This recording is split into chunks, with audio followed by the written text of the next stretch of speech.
All right, hey everyone. So my restoration presentation I've chosen to do on the law of consecration. This is a topic that's been really interesting for me, and I want to talk a little bit about sort of what the kind of uh, colloquial definition of law of consecration is versus what the actual essence of the law of consecration is, because it's something that a lot of the time can kind of get mixed up. So let's just get right into it. So this all really comes back to, it's began as revelations given through Joseph Smith to the early saints.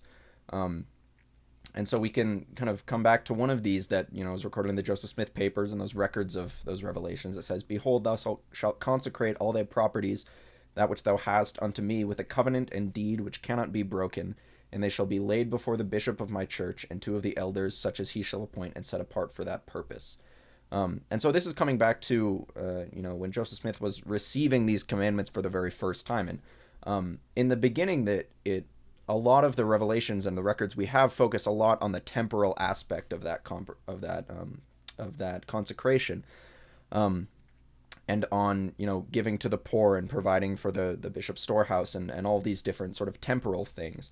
And as a result of that, a lot of the times these sort of specific implementations, these practices, can be misconstrued as, the law of consecration.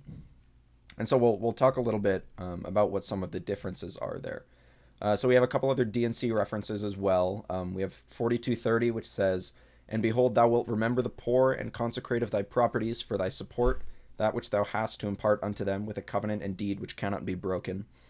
And then in 51:13, it says, "And again, let the bishop appoint a storehouse unto this church, and let all things both in money and in meat, which are more than is needful for the wants of this people, be kept in the hands of the bishop." And so we see at this point in history, the saints were going through a lot of financial hardships. They've undergone so much persecution and all of this. And so these sort of temporal applications of the law of consecration were really necessary at this time. They were such an essential part of what allowed the saints to survive through this time, really, because they were in a lot of ways destitute. And so it's really easy to focus on the temporal aspects of wealth and resources when we're talking about this. But if we look at some of the other things, the other commandments that were given as a part of the same set of revelations, the saints were given sort of additional instructions in conjunction with this, including to avoid pride, to be modest and clean, to avoid idleness. And so we start to see more of a sort of spiritual focus as well as this sort of concept of the law of consecration is revealed.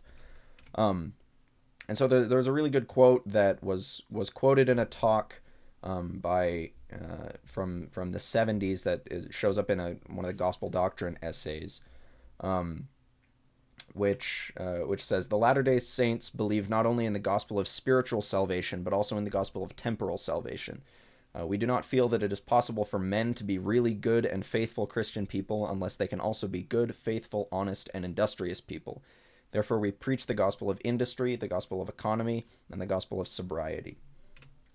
And so this ties in nicely to another quote by Henry B. Eyring that I'll read real quick. It says, "He has invited his children to consecrate their time, their means, and themselves to join with him in serving others. His way of helping has at times been called living the law of consecration. In another period, his way was called the United Order. In our time, it is called the Church Welfare Program. The names and the details of operation are changed to fit the needs and conditions of people. But always the Lord's way to help those in temporal need requires people who, out of love, have consecrated themselves and what they have to God and to His work." Elder